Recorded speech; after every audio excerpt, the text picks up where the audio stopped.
Well, we want to thank you all for being here, and I thank all those who are behind me. Today we want to talk about our Trillion Trees Act. And I want to thank everybody who have participated, especially Bruce Westerman, who did a lot of this work, and something we've been working on for more than a year. All Americans want a cleaner, safer, and healthier environment. We've made great progress in America. If you just look between 16 and 17, our CO2 emissions reduced by more than 42 million tons. That's the largest cut of any nation.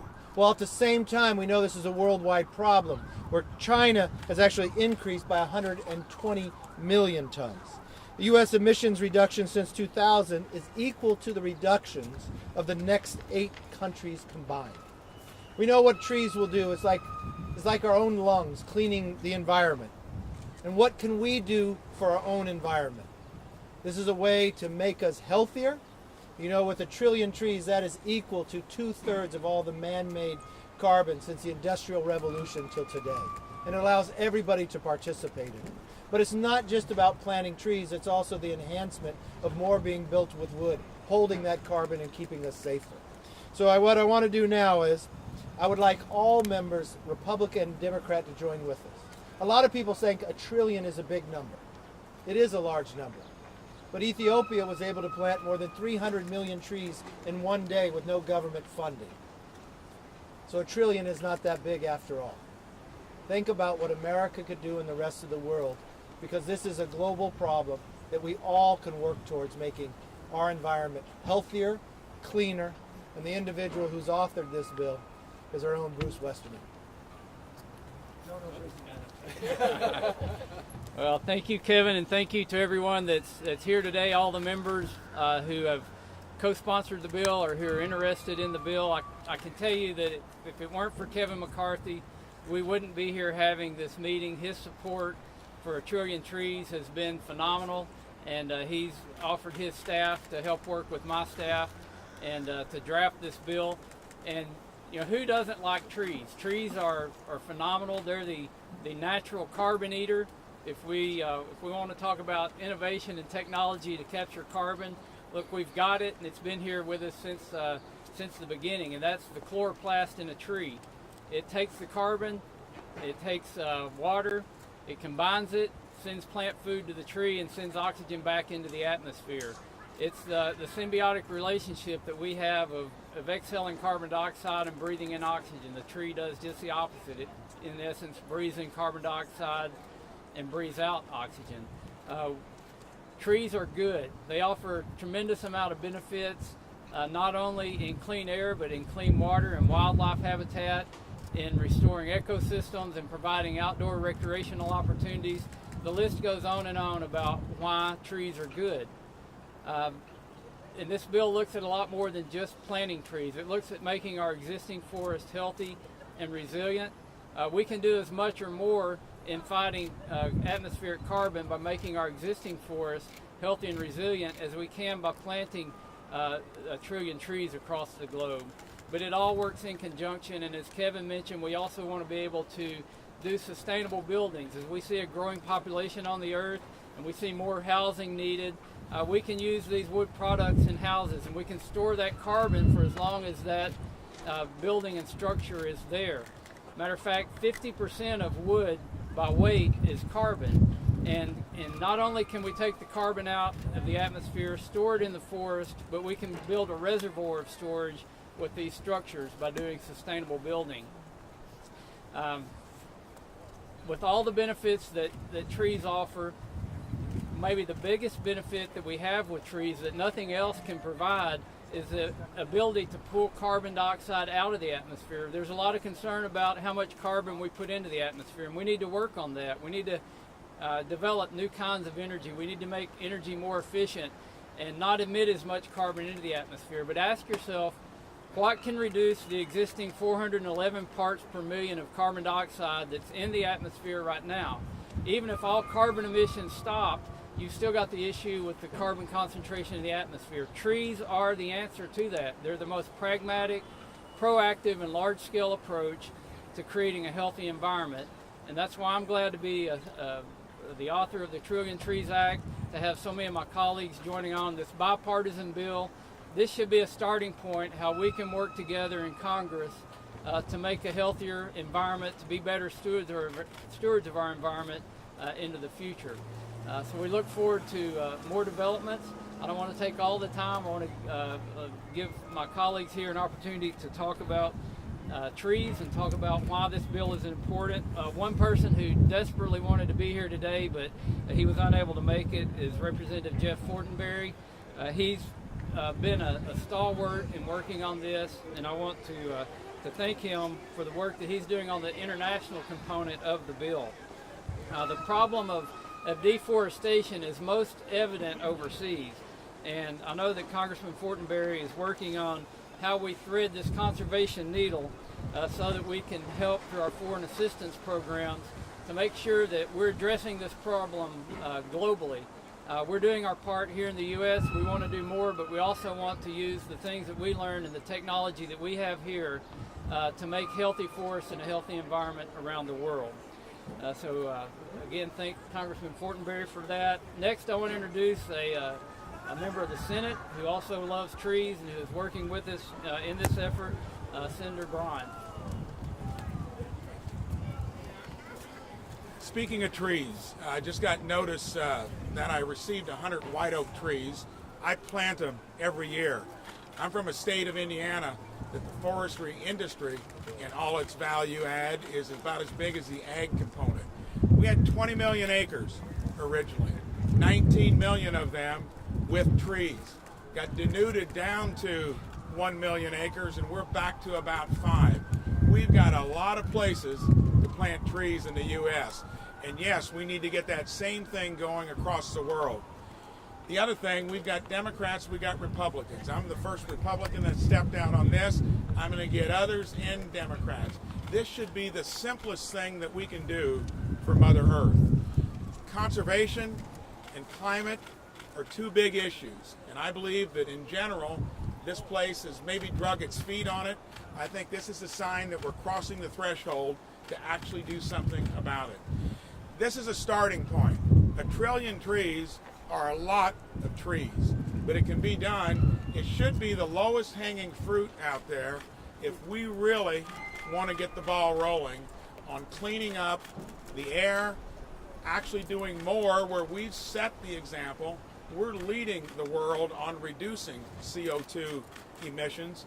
Trees are the easiest, most sustainable way to keep doing it. I'm proud that this is another example of how being a conservative goes along with being a conservationist. They're almost spelled the same way. We need to put the action behind it to where we not only start with 1 trillion trees, we tackle many other ways to clean our air up and treat Mother Earth the way she needs to be treated. I'm proud to be the first senator that formed the Climate Caucus and now have 6 other Republicans with 7 Democrats. I think the future for our climate is good if we start with things that are sustainable like this, and I'm proud to be a part of it. Thank you. Thank you, Senator. As you know, Teddy Roosevelt was the father of conservation, and we are putting conservatives back into conservation. Next up, I want to introduce Representative Roger Marshall.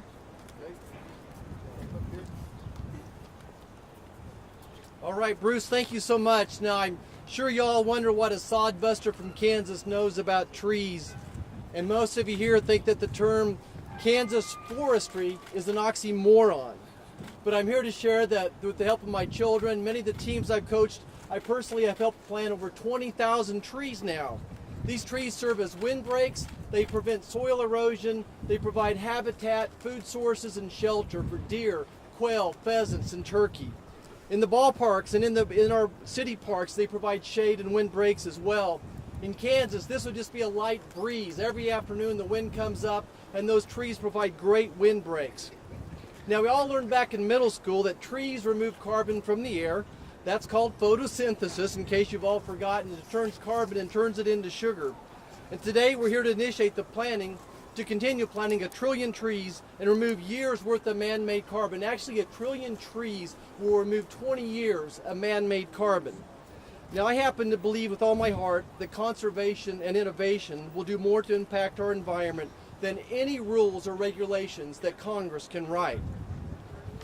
And today we're here to announce a simple conservation projects that all Americans can participate. And today I want to challenge every American to plant at least one tree this year. And I want to challenge every parent to plant a tree for every child they have. And if you're a grandparent, why not plant 2 trees for each of those grandchildren? For as little as $1 a tree, you can work with your own state forestry departments to plant little seedlings. Let me say thanks to my friend from California for leading this, my friend from Arkansas for leading as well. And I just look forward to working with you on this conservation project and looking forward to the great innovation that Americans have for us. Thank you so much. Thank you, Roger. Next up from the state of Washington, Representative Dan Newhouse. Thank you, Bruce. Just being inspired by Mr. Marshall, last year I think we planted 20,000 trees on our farm, so we're getting there. But thank you, Bruce, for having me here today. It's a great pleasure to see such a wide range of support for this important legislation. It truly is. Our country, the United States, is leading the world in carbon emission reduction, but we can always improve. So it makes perfect sense that we look at increasing the greatest sequester of all, trees. That's why I'm proud to be here with my friend, Mr. Westerman from Arkansas, a forester who truly understands this issue like the back of his hand, to support the Trillion Trees Act. Not only does this legislation encourage environmental stewardship through active management of our forests, and I've got lots of support behind me, you can tell, but it will reduce carbon emissions, create jobs, and help restore our public lands to their natural health. My district in central Washington state is, unfortunately, not a stranger to the dangers of catastrophic wildfires.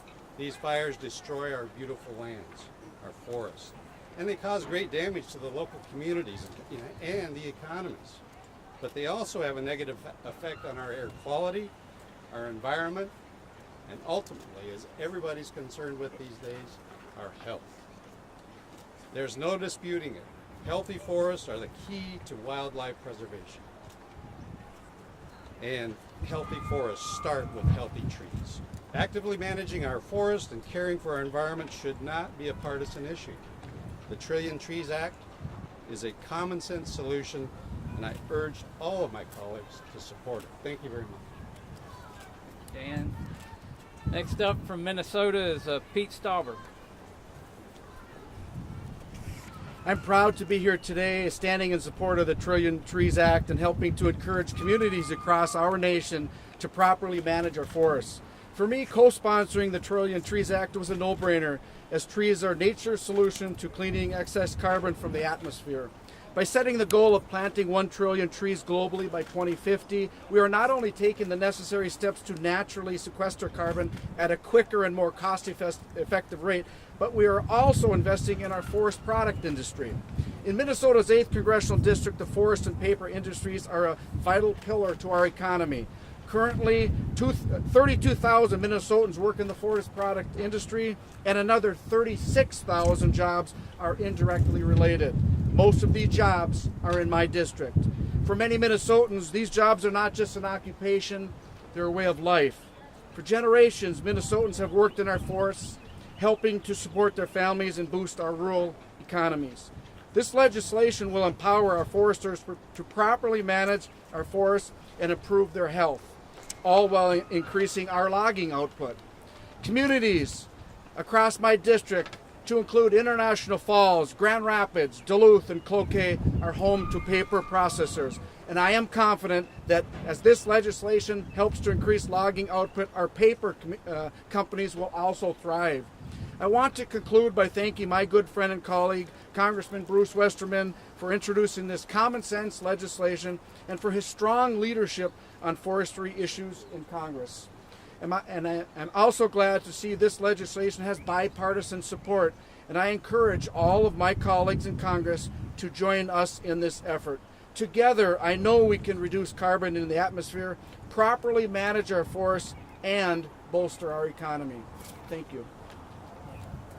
Thank you, Pete. Now we have another person from the great state of Washington, Greg Walden. Oregon. Excuse me. You know, there's a lot of trees out It's there. okay. It all used to be the Oregon Territory. And then we gave up the parts that were a little marginal. Look, I'm delighted to be here.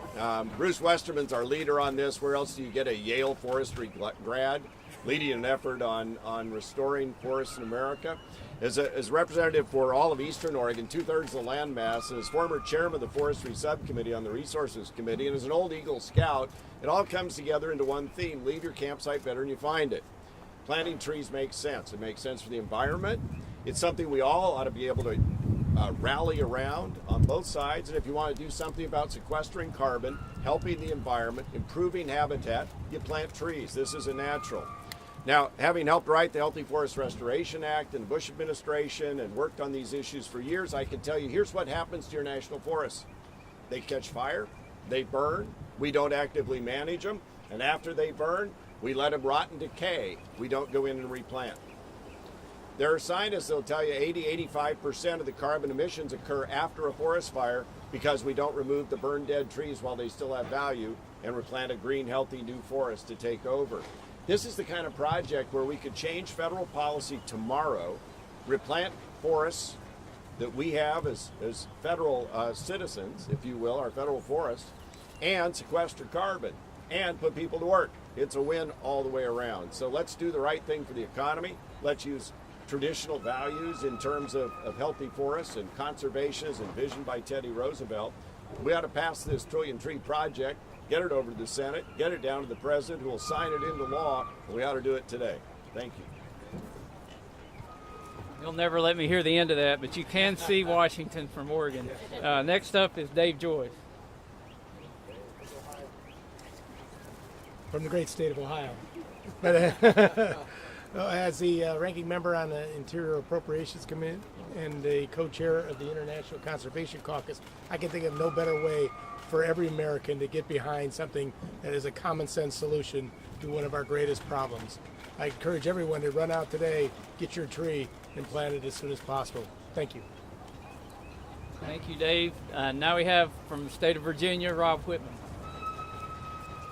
Well, first of all, Leader McCarthy, thank you. Bruce, thank you. And thank you to all of my colleagues that are sponsoring the Trillion Trees Act. Folks, this is a fantastic piece of legislation.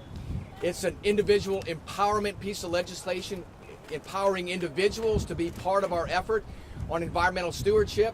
What a great opportunity to engage people, to let them know what they can do individually to help on this issue. It's an environmental stewardship bill. If we look at what needs to happen in our environment, trees are a critical part of that habitat. Having more trees out there creates better habitat, more opportunities for folks to enjoy the outdoors, more reestablishment of species across the spectrum. What a great opportunity there. It's also an economic stimulus bill. Look at the impact of the economy on restoring our forest. Planting trees is good across the spectrum. This bill accomplishes all those things. It brings together people from across the different political perspectives. It brings them together from across the nation. It is a place where we can agree. Let's get this done. It's great for our nation. It's great for our economy. It's great for our environment. Bruce, thanks again for your leadership. Let's get this underway, get it passed, and get it to the President's desk. Thank you, Rob. And now from the state of Florida, Brian Mast. I have a simple commitment, and it's to make sure that I leave the world better than it was left to me. That's why I support this bill. That's why my colleagues support this bill. They have the same commitment, and I think it couldn't be more common sense for everybody to get on. On a side note, I'm no communications director, but I would have put the trees in the background for this instead of the shrubs. And I think you said trees are good. I would have said wood is good, but aside from that. All good. Thank you, Brian. Now from Tennessee, Tim Burkett.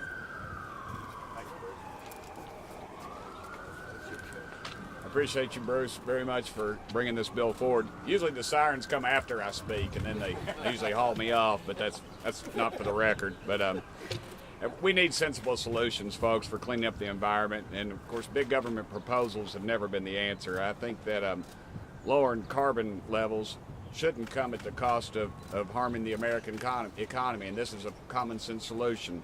I think God in his infinite wisdom has given us an option, and we know that carbon is food for trees, and arborists will tell you that. It's important we plant more trees, and they will eat more carbon in our atmosphere. The Trillion Trees Act is a common sense proposal that helps reduce atmospheric conditions and carbon while creating quality jobs. It's a win-win conservation situation, and it's great for our economy. I'm proud to be an original co-sponsor. I appreciate Leader McCarthy and his leadership in getting this before the president, before us, and before you all. And I appreciate very much my sometimes workout partner, Congressman Westerman, for leading this effort. Thank you, brother. Next, we got from the great state of Louisiana, Clay Higgins. Thank you, brother. We support this bill, the Trillion Tree Initiative, because it has a beautiful vision. Imagine children across the world, yet unborn, 30, 40 years from now, looking out across the landscape where they live, including urban areas which we intend to regreen, and seeing a tree line that didn't previously exist. And because of this initiative, that will happen across international barriers, across cultures, across all current existent, what we would consider insulations and barriers that separate the human race. We're going to plant 1 trillion trees across the world. And in doing so, this common sense bill does not injure private industry, nor does it restrict personal freedoms.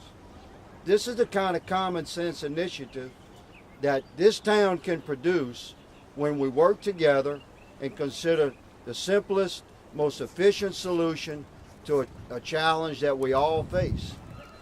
All of us want to leave a planet that's better and cleaner for our grandchildren and for generations yet unborn.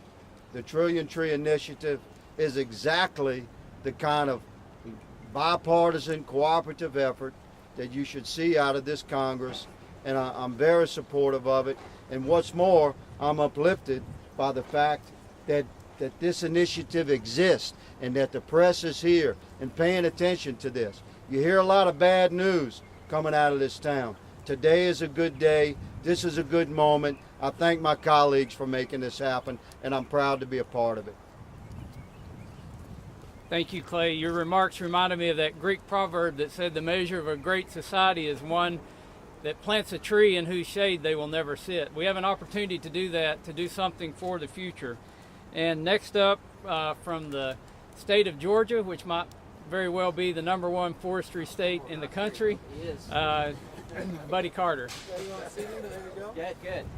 Ladies and gentlemen, thank y'all very much for being here. I want to start by saying, we serve in a citizen legislature. These are not professional politicians. Bruce Westerman is an expert in forestry. We are very fortunate to have his leadership in Congress.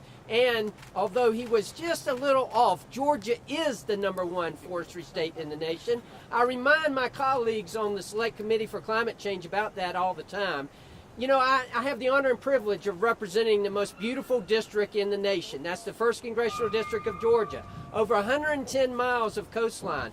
We have suffered through 3 big weather events over the past 4 years, 3 hurricanes. It is very important that we address the situation that exists right now with climate change, and there's no better way to do that than in using natural resources such as our trees. Now hang with me here. This is a pine tree. It is a pine tree seedling, and I've got more right over here. So before you leave, I hope that you will take one with you and we can get started on this great initiative of planting 1 trillion trees. I want to thank Representative Westerman again. I want to thank Leader McCarthy. I want to thank him for the courage and for the leadership he has shown by including this in the Republican agenda. That's very important. We do get it. We understand what's going on here. This is extremely important, a natural way for us to address something that we should be addressing. Thank you, and God bless you. Thank you, Buddy. I think we've covered everybody that's here, so now we want to do some questions. If anybody has questions for any of us, we'll be glad to answer questions. Yeah, Politico. Some Democrats have said that planting trees is a laudable goal, but it also kind of ignores the source of carbon emissions that are driving global warming, and that is burning fossil fuels. What do you say to that? I've heard the argument that that trees aren't enough, but like I said earlier, tell me something that's more pragmatic, proactive, large scale to take carbon out of the atmosphere than trees. There's not anything. So trees are not the answer to the problem, but they are a big answer to the problem, a huge part of the equation. And again, I don't see how anybody could be opposed to planting trees and making a healthier climate through that. What about the other parts of that equation? Could you see yourself looking at carbon regulation in any form? Yeah, and we're working on that. We've seen carbon emissions reduce in the United States through technology because we've learned how to extract natural gas in great quantities at low cost, and we're seeing more natural gas used to produce electricity. This bill actually helps cut carbon emissions too because of the tax credit for sustainable building, and it scores on things like the energy required to manufacture and transport materials to a job site, the reduction in energy and carbon based on what it takes to operate and maintain a building over its lifetime. So this bill actually addresses the carbon emissions part of the equation too. Right, next subject from D&E. Nick, I'm going to have to go up. I'm sorry. You guys have to go ahead and vote. We can. Well, how much time we got left? Sounds like we got to go vote, but Senator Braun's here to answer questions. I got a question for Senator. Yeah, go ahead. Chairman Grijalva in the House has said he doesn't want to hold a markup in this. Are you planning to introduce a Senate version, and do you see this as something that could more easily make it through Chairwoman McCarthy? So I see this as the start on the climate discussion. You know, I think that anybody that would say that we shouldn't start here does not have a good reason, because that might be ignoring something else. I know for one, as the first Republican to join and start the climate caucus in the Senate, that this just gets the ball rolling. I've been with many industry groups, and I want to draw a stark comparison. When it comes to the climate discussion, the entities that are going to really have to make this happen are the industries that are involved with it, and yes, that emit carbon into the air, CO2. I compare it to the healthcare industry, where I've been probably the most outspoken Republican to try to reform a broken healthcare industry. They drag their feet. They do not want to change. 80 senators came forward with legislation to fix their business. That is not good, and probably we're not going to get anything accomplished. Here, I was at a meeting where we had a marquee list of every energy company, utility company, IBM, Microsoft, Chase, Goldman Sachs, all wanting to do things beyond just planting trees. So that tells you that the industry is engaged. Where we're going to go with it, this ought to be the place we start. And it's not going to be solved by the government probably mandating it as much as it is by the industry embracing it. We've been trying to tell the healthcare industry what to do for a year, and we haven't even done surprise medical billing. Here, I've been in 3 or 4 meetings where the industry knows that it's in its own best interest to make sure they help fix the problem that many created, but they're embracing it, not rejecting it. That, to me, is what makes me feel good about this.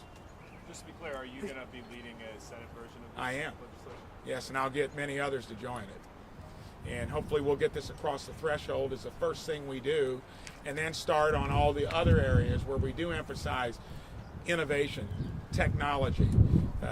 People that are putting the most CO2 into the air, you know, having responsibility for it, however you might do that. And I can see that that's going to happen because I've talked to enough of them that know it's in their own self-interest to do it in the long run.